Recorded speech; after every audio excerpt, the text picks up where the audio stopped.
Ini tentu pesan dari Pak juga. Saya ingin terjemahkan juga kan.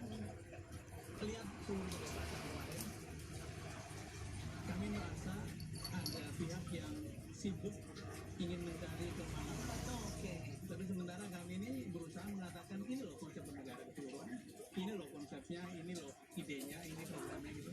Jadi memang saya takut nggak sih, satu-satunya semangat ataupun tapi kemudian saya berpikir bahwa Prabowo itu keluar asli bahwa sebenarnya orang ini sangat human, sangat manusiawi dan kemudian ketika ditekan begitu rupa malah yang muncul adalah ekspresi ketenagaan. Jadi ini yang selama ini tidak melihat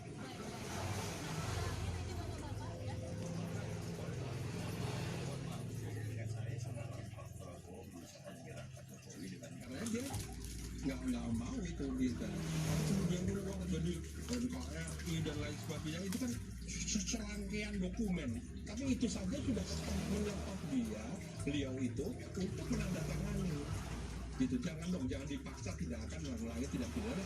Jika merasa tidak sampai kapan berbeda, kita harus melihat bahwa ada orang-orang yang berbeda begitu yang tidak mau mengakui kejahatannya ataupun tidak pidananya ya, kalau yang memang sangat yakin tidak diperbuat. Itu satu.